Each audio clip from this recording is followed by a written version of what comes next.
Contrairement à ce que l'on pourrait penser, Tyla n'est pas simplement une artiste à la beauté captivante qui danse sur TikTok. La chanteuse sud-africaine avait déjà marqué les esprits 2 ans plus tôt avec des singles à succès tels que Getting Late ou To Last. Actuellement, son nouveau morceau connaît un succès phénoménal sur TikTok et dans cette vidéo, nous allons brièvement revenir sur le parcours de Tyla. Originaire d'Afrique du Sud, Tyla est née le 30 janvier 2002 à Johannesburg, une ville emblématique d'Afrique du Sud réputée pour la danse et son rôle majeur dans l'émergence de l'amapiano. Sa famille est d'origine mixte, un mélange d'origine zoulou, indienne et néerlandaise. Inspirée par des icônes musicales telles que Rihanna, Aaliyah et les Boyz II Men, Tyla a toujours été passionnée par la musique et ça depuis très tôt. Au lycée, elle participe à plusieurs activités culturelles telles que des concours de danse, de chant. En fait, elle touche un peu à tout pour se faire connaître et elle finira même par devenir la responsable de la culture dans son lycée. Une expérience vraiment importante pour la future star car ça lui a donné des occasions pour explorer sa créativité et se connecter avec d'autres artistes en herbe.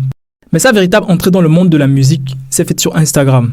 Comme beaucoup d'artistes de la nouvelle génération qui cherchent à percer dans l'industrie musicale, Tyla a commencé en partageant sur YouTube et Instagram des chansons qu'elle avait elle-même écrites ou en reprenant des morceaux d'autres artistes connus. Sa voix exceptionnelle a fini par attirer l'attention d'une personne importante dans l'industrie de la musique qui est devenue son premier manager et lui a organisé ses toutes premières sections d'enregistrement. Fin 2019, Tyla se fait connaître du grand public grâce à son tout premier single Getting Late. C'est une véritable pépite musicale mélangeant à la fois l'amapiano et les sonorités électro.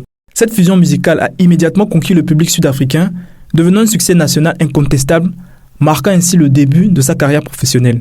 Elle enchaîne ensuite avec des singles à succès comme To Last ou Overdue qu'on retrouve dans la bande originale de la série sud-africaine Blood and Water. Mais c'est en 2023 que sa carrière atteint de nouveaux sommets. Tout d'abord, son single l'a propulsé au sommet des charts Billboard Mainstream R&B Hip Hop Airplay.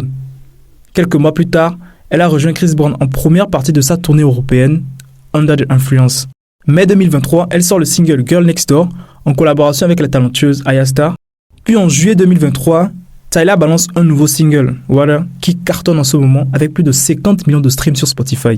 La chanson est devenue virale sur TikTok et le hashtag Tyla Water Challenge compte plus de 150 millions de vues sur la plateforme. C'est énorme pour une artiste africaine.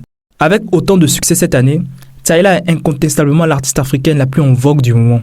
Elle est devenue la première artiste sud-africaine à dépasser les 10 millions d'auditeurs mensuels dans l'histoire de Spotify, confirmant ainsi sa position en tant qu'artiste incontournable de la scène musicale contemporaine.